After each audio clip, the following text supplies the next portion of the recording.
My dear students, today I am going to discuss with you the power in case of an AC circuit. Power in case of an AC circuit. You know very well that if there is a resistance and this is the EMF which is applied, मतलब यदि हम ये वाला EMF लगाएंगे तो resistance में क्या होगा, जो करंट होगा ना, करंट वो बिल्कुल वोल्टेज से मैच करेगा। मतलब इसमें भी साइन है, इसमें भी साइन है, इसमें ओमेगा टी है, इसमें ओमेगा टी है, मतलब कोई भी फर्क नहीं होगा। करंट का वोल्टेज से दोनों इन फेज होंगे। मतलब यदि मैं ई ऐसे बना रहा हूँ तो आई भी ऐसे ही होएगा, both are in same phase. Okay, अब यदि मैं बात करूँ in case of coil, coil में मैंने ये वाला ईएमएफ लगाया, वोल्टेज लगाई, तो करंट लैग करता है, मतलब पीछे होता है वोल्टेज से। तो लैग करता है मतलब ओमेगा टी के साथ माइनस डालेंगे, माइनस का मतलब लैग। तो लैग कितना करता है, π/2 का। तो यदि मेरे पास तीसरा एलिमेंट है कैपेसिटर, तो कैपेसिटर में क्या होता है कि वोल्टेज तो यही है, E naught sine omega t. तो करंट इस केस में ना करंट आगे होता है। करंट कितना आगे होता है, करंट आगे होता है, आगे का मतलब प्लस, कितना आगे होता है, π/2। और यदि आपके पास LRC सर्किट है, LCR सर्किट है, मतलब L भी है, C भी है, R भी है, तो क्या होगा, तो होगा कि यदि E को मैं लिखता हूँ E naught sine omega t, E naught sine omega t, तो इस केस में जो करंट होता है ना, वो पीछे होता है, एंगल कितना पीछे होता है, -π/2। सॉरी, -π/2 नहीं होता, पीछे फाई एंगल पीछे होता है। ठीक है, इट्स रॉन्ग। कितना पीछे होता है, फाई एंगल। LCR सर्किट में करंट की इक्वेशन में फिर लिख देता हूँ, I naught sine omega t minus phi. तो करंट कितना पीछे होगा, फाई एंगल पीछे होगा वोल्टेज से, क्योंकि यहाँ साइन है, साइन है, ओमेगा टी है, सिर्फ इस फाई का ही फर्क है ना, तो माइनस साइन। हाँ, एक बात है कि करंट पीछे होगा, एक कंडीशन है कि इंडक्टिव रिएक्टेंस ज़्यादा होनी चाहिए कैपेसिटिव रिएक्टेंस से। L ओमेगा ज़्यादा होना चाहिए 1/C ओमेगा से। तो ओके, तो हमें अब देखना है पावर के बारे में। तो पावर क्या होगी, तो पावर क्या होगी इस सर्किट में, पावर होती है वोल्टेज इनटू करंट। तो E का इक्वेशन क्या है, E naught sine omega t, और आई नॉट का इक्वेशन क्या है, I naught sine omega t minus phi. Current lag कर रहा है वोल्टेज से, फाई एंगल लैग कर रहा है ना।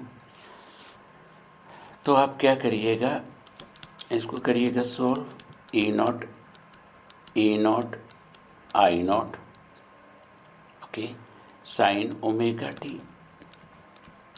इसको ना ऐसे मत कर देना कि साइन है और आप साइन का स्क्वायर कर दो, गलत हो जाएगा। साइन का स्क्वायर नहीं होगा, इसको आपको ना ओपन करना पड़ेगा, क्योंकि ये साइन A-B। तो साइन A-B का फॉर्मूला क्या होता है, तो साइन A-B का फॉर्मूला होता है sine A cos B minus cos A sine B, है ना, ये फॉर्मूला होता है। अब आप क्या करिएगा, इसको ओपन करिएगा, तो पावर क्या हो जानी है, E naught I naught sine square omega T cos phi minus sine omega T cos omega t and sine phi. ठीक है, ये पावर जो है ना, देखो ये पावर किसी इंस्टेंट पे है, टी आ रहा है ना यहाँ पे, किसी इंस्टेंट पे पावर है। तो हमें क्या देखना है, यहाँ है sign omega T cos omega T, मैं इसको 2 से मल्टीप्लाई कर देता हूँ, 2 से डिवाइड कर देता हूँ। Two sine A cos B क्या होगा, बोलो, पता है two sine A cos B क्या होता है, ये हो जाएगा E naught I naught sine का square omega T cos phi minus E naught I naught, ये हो जाएगा sine 2 omega T. Sine 2 omega T क्या होगा, टू साइन 2 ओमेगा टी क्या होगा, 2 sign omega T cos omega T. ठीक है, तो नीचे 2 भी है, यहाँ पे साइन 5 भी है। तो मैं बोल रहा था ये जो पावर है ना, ये पावर इंस्टेंटेनियस पावर है किसी एक इंस्टेंट पे। तो मुझे पावर चाहिए, एवरेज पावर चाहिए, एवरेज पावर चाहिए एक साइकिल की, क्योंकि एसी है ना, तो एसी का 1 साइकिल मैं ले लेता हूँ। तो मैं क्या करूँगा, एवरेज पावर के लिए जी से टी तक, 0 से टी तक मैं इंटीग्रेट कर दूँगा और साथ में डिवाइड करूँगा टी के साथ। ठीक है, एवरेज पावर बनाने के लिए। तो देखो याद रखना, 0 to t साइन, अच्छा ये इंटीग्रेशन मैंने की है विद रिस्पेक्ट टू टाइम, साथ में dt भी आएगा, क्योंकि टाइम के विद रिस्पेक्ट टू मैं इंटीग्रेशन कर रहा हूँ ना, मल्टीप्लाइड बाय dt भी आएगा यहाँ पे। देखो साइन 2 ओमेगा टी dt की इंटीग्रेशन 0 to t, ये इंटीग्रेशन 0 हो जाएगी। और यहाँ पे साइन स्क्वायर ओमेगा टी है, इसको आपको चेंज करना पड़ेगा। इसको आप कैसे चेंज करोगे, इसको आप प्लस पावर बन जाएगी 1/t E naught I not, तो 0 to t, तो साइन स्क्वायर ओमेगा टी, ये आपने आरएमएस वैल्यू में भी इसको चेंज किया था, 1 minus cos 2 omega t upon 2 into d T, और साथ में क्या है कॉस फाई। तो इसको आप ओपन कर लीजिएगा, इसको ओपन कर लो, E naught I naught upon t, 0 से t 1/2 dt into cos phi minus E naught I naught upon t, 0 से t cos 2 omega t upon 2 into cos phi into d t. अब cos देखो, चाहे तो sign 2 omega T हो 0 से T, चाहे cos 2 omega T हो 0 से टी, इनकी इंटीग्रेशन 0 होती है। तो हमारे पास क्या बच रहा है अब, E naught I naught upon t 1/2 cos phi तो बाहर आ जाएगा, इसकी इंटीग्रेशन ही होगी, क्योंकि integration with respect to time है। ये ना कर देना कि कॉस फाई की इंटीग्रेशन साइन फाई, गलत हो जाएगा। इंटीग्रेशन याद रखना विद रिस्पेक्ट टू टाइम है, विद रिस्पेक्ट टू फाई नहीं है। तो कॉस फाई ऐसे कांस्टेंट है, तो ये इंटीग्रेशन से बाहर आ रहा है। अब dt का इंटीग्रेशन क्या होगा, सिंपल t, जब आप लिमिट लगाओगे तो t बचेगा ना, और t कैंसिल हो जाएगा। तो पावर कितना आ रहा है, E0 I0 upon 2 into cos phi. तो मैं इस पावर को लिख देता हूँ, तो ये पावर हो जाएगा, power equals to E0 upon √2 I0 upon √2 into cos phi. क्योंकि 2 था ना, 2 को मैंने ब्रेक कर लिया, √2। अब मुझे ये हेल्प हो गई, ये क्या है पता है ना, आपने मेरे वीडियो में, एक वीडियो मैंने बनाई थी RMS वैल्यू की, उसमें मैंने बताया था कि ये क्या होता है, ये होता है ERMS, ये क्या होता है, ये होता है IRMS। तो पावर क्या बन रही है, अब पावर बन रही है, power equals to ERMS IRMS into cos phi. देखो यदि मेरे पास DC सर्किट होता तो मैंने सीधा कहना था, क्योंकि DC में वोल्टेज और करंट कांस्टेंट होते हैं, तो मैंने कहना था पावर EI। अब जो AC सर्किट है उसमें वोल्टेज तो लगातार ऐसे चेंज होती है, तब यदि मैं DC का सोचूं और इसका फार्मूला लिखूं तो मैं कहूँगा मुझे AC में कौन सी वोल्टेज लेनी चाहिए, मैं कहूँगा RMS। करंट कौन सा लेना चाहिए, IRMS। तो मुझे लगता है, मैं डेरिवेशन मैंने नहीं की, डेरिवेशन मैंने इसके पैरेलल फॉर्मूला ऐसे बना था। तो पर इसमें इतना तो है ही है, बट साथ में कुछ और भी है। कुछ और क्या है, कॉस फाई। तो कॉस फाई को कहते हैं पावर फैक्टर, पावर फैक्टर।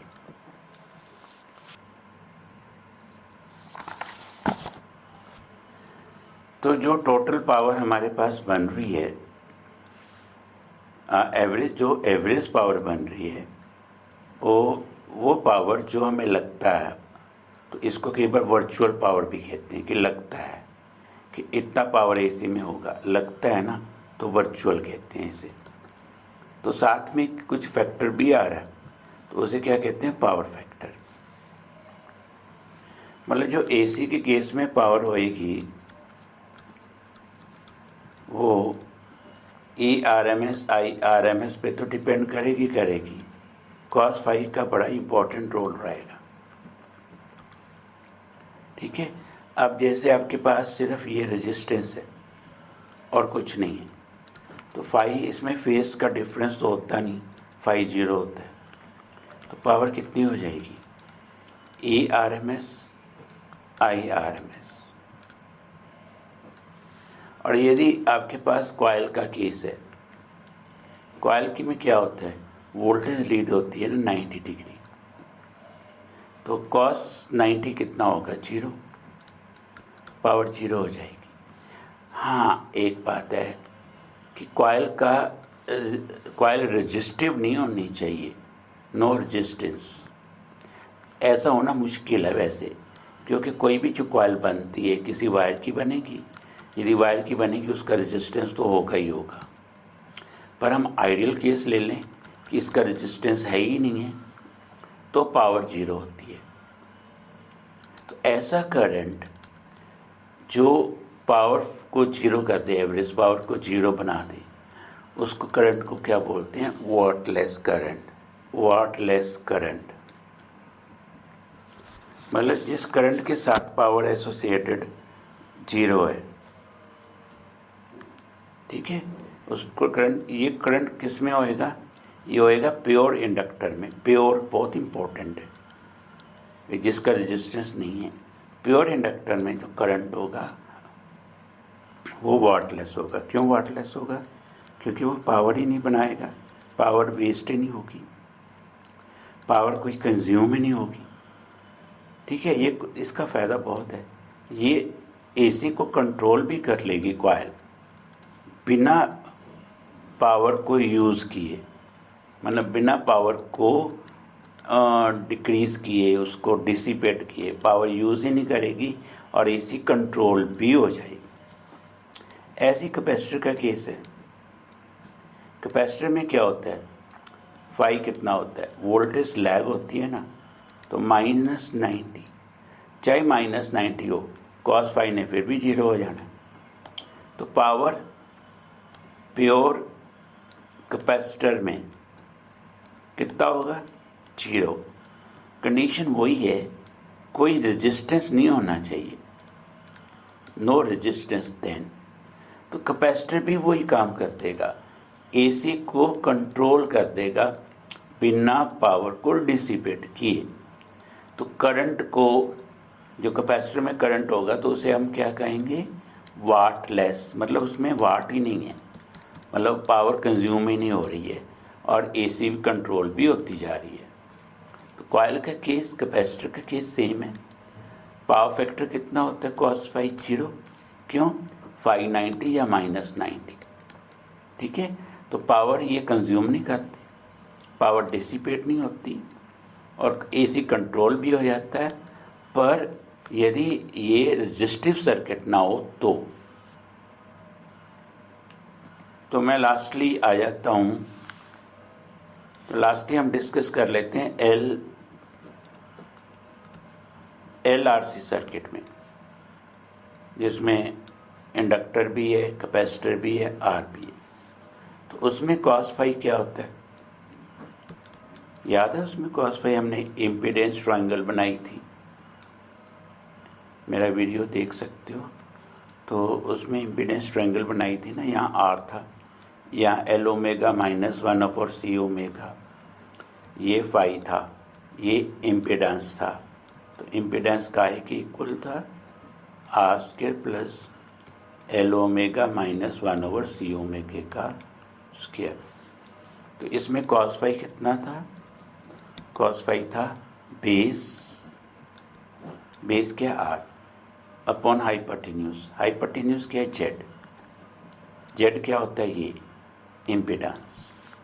तो पावर एलसीआर सर्किट में क्या हो जाएगी, ERMS IRMS R upon Z, इतनी हो जाएगी पावर। और यदि सर्किट आपका रेजोनेंट कंडीशन में हुआ, रेजोनेंट कंडीशन क्या होती है, L omega is equals to 1/C omega, ठीक है। तो यदि ये बराबर हो गए L omega equals to 1/C omega, तो ये 0 हो जाएगा।